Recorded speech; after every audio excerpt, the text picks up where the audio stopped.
Question from Brennan T23, OBR subscriber. I know it's too early to tell if JOK will be a starter since most likely will come down to how he performs in camp. But if you had to guess, do you think JOK starts or will he be more of a situational player to start the year, Steve?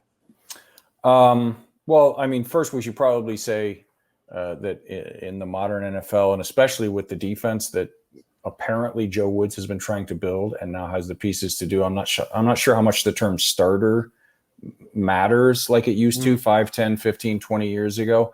Obviously, we'll have to wait and see how it unfolds, but it feels like it will be very much a matchup week-to-week thing as to who is out there for the first snap or the first series or something like that. That being said, I think he will be given every opportunity to earn what is traditionally called a starting role. It'll be basically a his gig to lose kind of situation. I'll be very surprised if he's not at least heavily rotational early on. He's just got too much value in too many different roles to not be a large part of the defense from, if not from the jump, from very early on.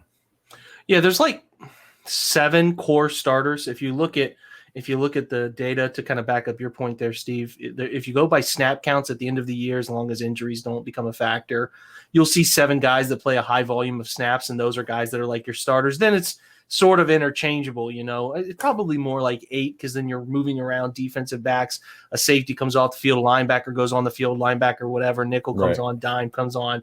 So that's why you put a defensive depth chart up. You have like 12 listed positions. You know what I'm saying? So there's little interchangeable pieces. JOK has a chance from everything I've gathered. Talked to Nathan Zagura last weekend. They're crazy about him up there, and he'll have, like Steve said, every chance to start. And if he's as good as advertised and is playing as well as he's playing and absorbing as quick as he's absorbing, he might be a guy they just can't take off the field. That they might get to that point. Now, that's crazy expectations. I wouldn't urge anybody to expect that for him right out of the gate. Right. But I would put it this way. It's hard for me to predict your question, Brennan, but if I had to guess right now, he would be labeled a starter early on in the season. That's my guess. And if he is situational, expect heavy, like 30-plus type of situational snaps in any given game. So all signs point to really positive stuff there for JOK to start the year.